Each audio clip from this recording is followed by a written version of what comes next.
Chers amis, j'ai oublié de le dire en introduction à cette messe, mais nous avons la joie ce soir d'accueillir nos catéchumènes qui vont vivre une étape particulière dans le processus de cheminement vers le baptême que nous allons célébrer samedi 19 avril, c'est ça, si je ne me trompe pas de date, à Saint-François-Xavier. Voilà. Et ce soir, ils vont faire cette étape qu'on appelle les scrutins. Vous allez comprendre de quoi il s'agit juste après ma petite homélie. Vous savez que l'usage liturgique veut que quand nous avons des catéchumènes, comme c'est le cas, et ils sont 5, il nous manque Paul ce soir, mais en voilà 4 devant nous, quand on a des catéchumènes et plus 2 autres, l'usage liturgique veut qu'on prenne les textes de l'année A. Et vous avez entendu ce récit d'évangile qui nous parle là de cet aveugle de naissance, là, la rencontre entre Jésus et cet homme dont on nous dit qu'il était aveugle de naissance. Et en préparant un petit peu cette célébration ce soir, je me suis posé la question, pourquoi est-ce qu'on prend ce texte-là? Parce qu'on a des catéchumènes. Et moi, j'y vois un élément principal qui peut-être vous concerne dans votre cheminement vers le baptême. J'aime beaucoup parce que dans ce passage de l'Évangile, regardez toute la pédagogie que Jésus va employer déjà dans le processus de guérison. C'est exceptionnel, c'est le seul texte dans l'Évangile de Jean où Jésus fait autant de choses pour amener cet aveugle à la guérison. On va nous dire, il va cracher par terre, il va faire de la boue avec sa salive et la terre, il va appliquer la boue sur les yeux, et puis il va, au lieu de dire une parole, ça y est, t'es guéri, non, il va lui faire une démarche d'aller se laver à la piscine de Siloé. Se laver, hop, petite référence au baptême au passage, aller se laver, voilà. Et voilà que cet homme va faire cette démarche, et une fois qu'il revient, on nous dit qu'il est guéri de sa cécité et qu'il voit. Mais vous avez compris que quand on va l'interroger, il ne va pas tout de suite capter qui est celui qui lui a permis de retrouver la vue. Vous avez vu, les pharisiens vont lui demander qu'est-ce qui s'est passé. Et il va décrire l'homme qu'on appelle Jésus. Voilà, c'est un simple homme, ce Jésus-là. Il s'appelle Jésus, on connaît son prénom, mais c'est un homme. Et puis vous voyez, au fil des rencontres qu'il va faire, alors j'ai pris la version brève de l'Évangile, mais parce que c'est vachement plus riche, il y a aussi des parents qui vont interroger, les voisins, il y a toute une enquête qui est faite là pour savoir si c'est vraiment lui, le mendiant qui était aveugle. Là, on a du mal à accueillir. Les gens de l'entourage ont du mal à accueillir sa guérison. Voilà.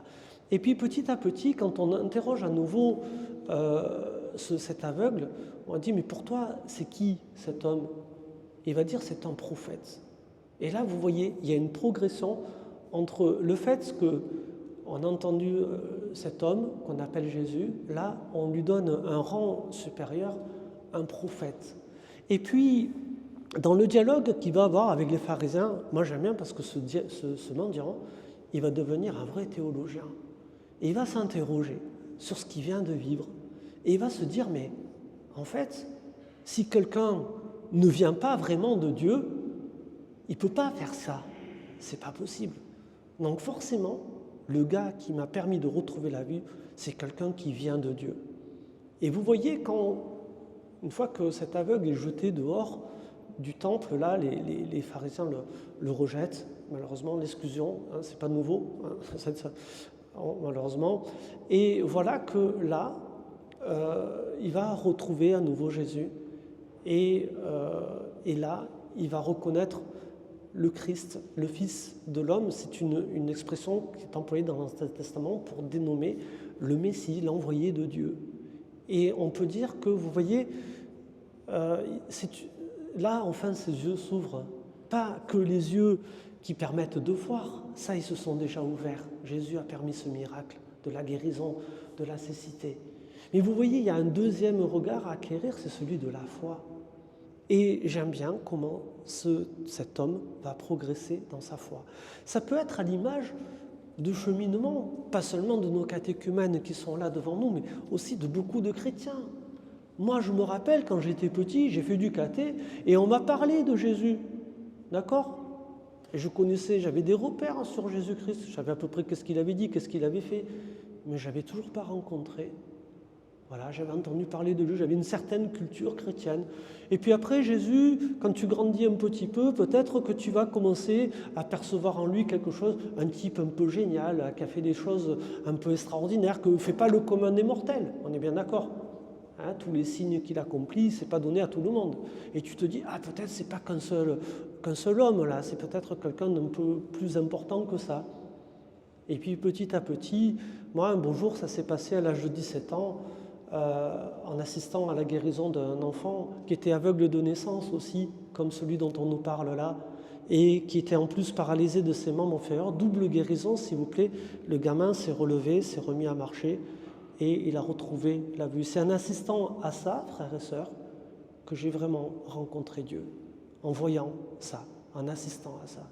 Et vous voyez ce chemin que moi-même j'ai vécu, je pense que je ne suis pas le seul, et que nous pouvons, nous aussi, peut-être, vous voyez, dans notre vie de foi, eh bien, étape par étape successive, comme ça, découvrir qui est réellement Jésus pour nous, qui est ce Sauveur que le Seigneur, notre Dieu, notre Père, par amour, a pris la peine de nous envoyer. Et voilà, alors c'est tout le chemin que je nous souhaite. Bien sûr, moi j'y suis un petit peu passé, mais on n'a jamais fini de découvrir qui est réellement Jésus-Christ.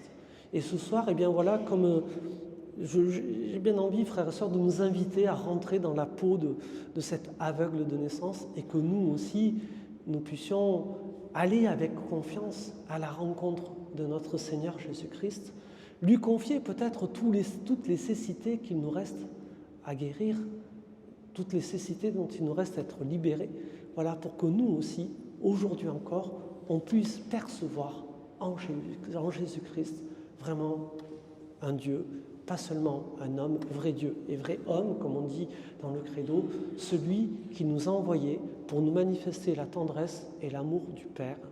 Amen.